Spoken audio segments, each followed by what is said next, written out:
Bom dia, meus amigos.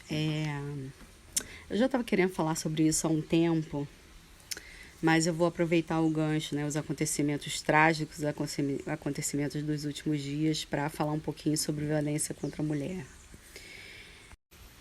Eu não quero entrar muito no detalhe do caso em si, da questão da agressão contra a Elaine, e sim tentar alertar um pouco as meninas o que elas podem fazer, o que elas não devem fazer, para que, em caso elas tenham que passar por isso, elas não se compliquem ainda mais, né, tentando fazer alguma coisa que não sabe, ou que não tem experiência, ou que não deveria fazer, enfim, que estimule ainda mais o agressor. A polícia acredita que o Vinícius não estava em surto. Eu também acredito que ele não estava em surto. Uma pessoa que vai para a casa de outra, dá um outro nome diferente, alguma coisa está tramando, né? E pensando nessa questão, então, existem diversos estudos que apontam, que falam que o agressor escolhe suas vítimas. Por que ele escolhe as vítimas? Porque ele vai pegar a vítima que é mais frágil para ele, né? Porque a violência, o estupro, o assédio, o abuso, o feminicídio está muito relacionado ao poder e não às questões sexuais. É muito difícil acontecer de, por exemplo, um agressor escolher uma faixa preta de uma arte marcial, ou uma policial, ou uma juíza, uma delegada, enfim, uma autoridade, entendeu? Ele vai pegar a pessoa mais frágil. E aí eu vi uma publicação de uma página no Facebook mostrando umas figurinhas, assim, uns desenhos, umas fotos, mostrando como se defende de agarrão, de soco, enfim, eram várias defesas, cabeçada, enfim, tinham várias defesas lá. E aí me preocupa quando uma página, uma mídia que não está relacionada às lutas, às artes marciais, lança umas figurinhas dessas e as pessoas querem fazer sem estarem treinadas para isso, né? E isso, cara, isso é muito perigoso, porque se você não tem, se você não está treinada corretamente para executar um movimento de defesa pessoal físico, isso pode ser um gatilho para o agressor te matar. Defesa pessoal, gente, exige prática, exige muito treino.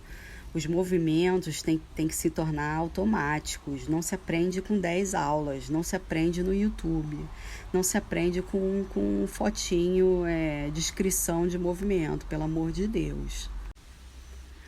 Existe um estudo, eu não lembro agora de onde foi, eu acho que foi da Universidade de Duke, que diz que para você fazer com que um movimento se torne automatizado, você precisa para ter mais de 10 mil horas de treino. Então, por isso que eu acho muito arriscado essa mídia que não é da nossa área de luta estar divulgando esse tipo de imagens, porque afinal de contas, para você chegar a esse nível, você precisa de muitos anos de treino. Bom, antes de um confronto físico, na maioria dos casos, não vou dizer sempre, mas na maioria dos casos, ocorre um confronto verbal. E existem técnicas de defesa pessoal verbal. É importante ficar claro que essa técnica de defesa pessoal verbal também precisa ser treinada, né? Juntamente com inteligência emocional, né? Porque precisa ser uma coisa automatizada e precisa ser natural. A inteligência emocional é extremamente importante para as lutas e as artes marciais e para a defesa pessoal. Por quê? Porque sem o autocontrole você não consegue executar nenhum movimento físico ou verbal ou gestual. Então, numa situação de estresse, né, numa situação de agressão, de violência, enfim, você precisa se controlar, saber se controlar e agir com inteligência para poder sair ilesa. Sem o autocontrole, você não consegue identificar em questões de segundos o tipo de agressão que você está sofrendo, de onde, quantas pessoas estão, porque pode ter gente escondida, enfim. Quando você está se defendendo de um ataque, você tem questões de segundos para pensar inteligentemente como agir.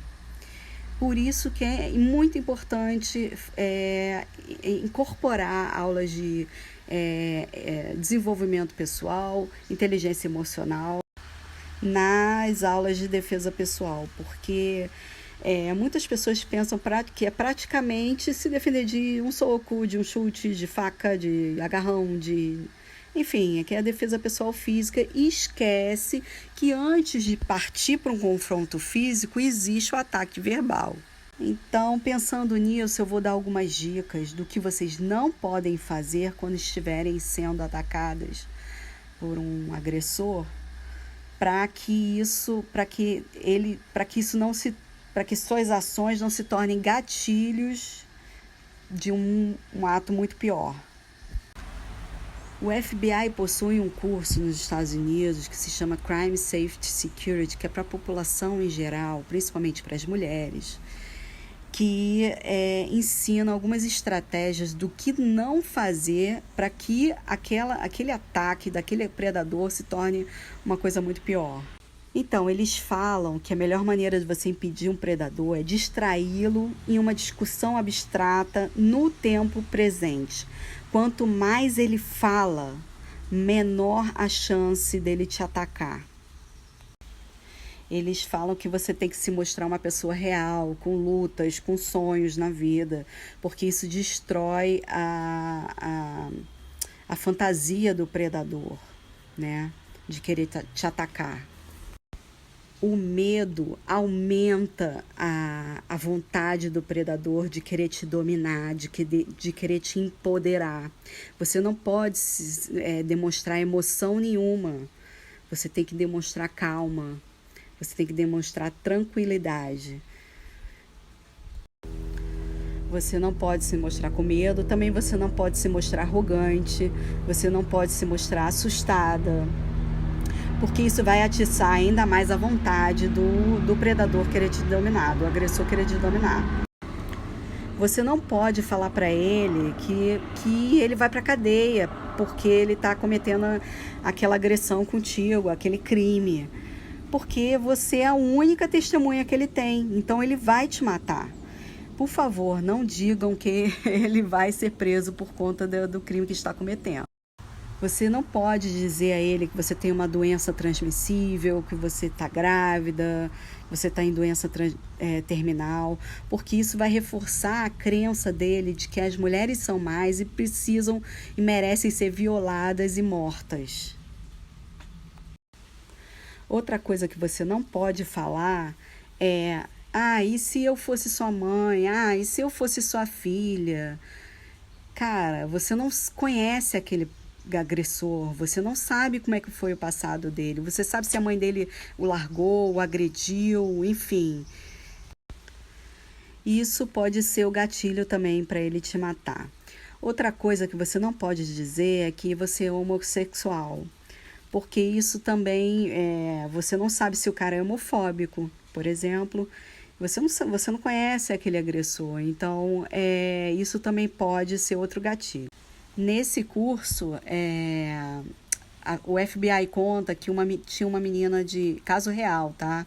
Uma menina de 13 anos estava correndo na rua e esbarrou num cara que estava com uma cerveja na mão, ele derrubou a cerveja, ele pegou a garota, levou para um canto e a estuprou. Ela não reagiu, ela não gritou, ela não xingou, não chorou, não teve reação nenhuma. Mas ela chegou para ele e perguntou se ele tinha filhos.